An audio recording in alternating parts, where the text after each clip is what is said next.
The civil rights movement was not just about marches and sit-ins and boycotts and protests.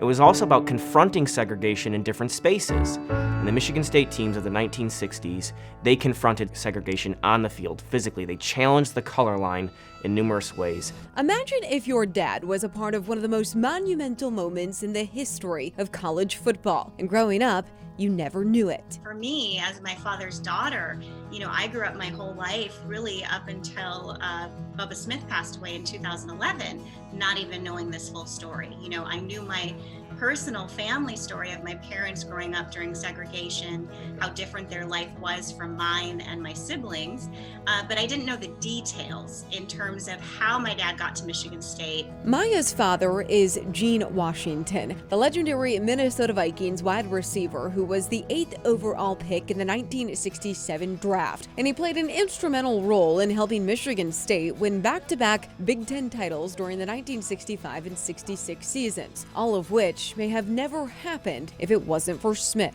I wouldn't be speaking to you. I wouldn't be doing the things that I've been able to do in this world if it weren't for the gesture of Bubba Smith and his father, Willie Ray Smith, giving my dad an opportunity by suggesting that Duffy Daugherty take a look at my dad. They were opponents.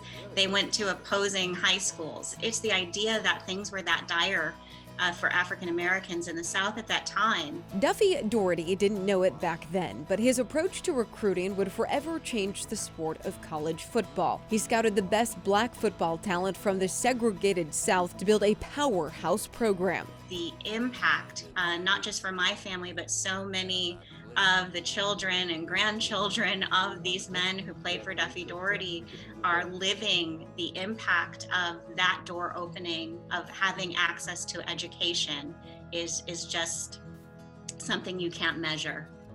Have you ever thought if Duffy was still alive? I mean, have you ever thought of what you would say to him or what a conversation would be like with him if he was still living?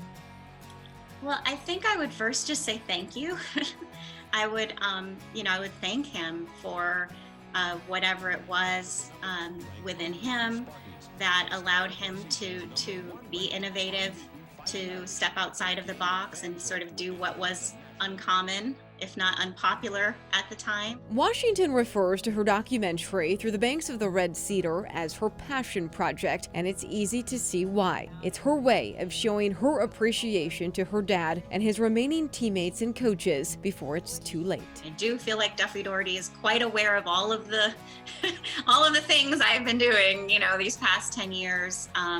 It's dumbfounding to think that, him just kind of executing a strategy to get really talented players on his team who happen to be black, who happen to be from the segregated South, really is pretty profound. In Lansing, Audrey Dahlgren, 6 News.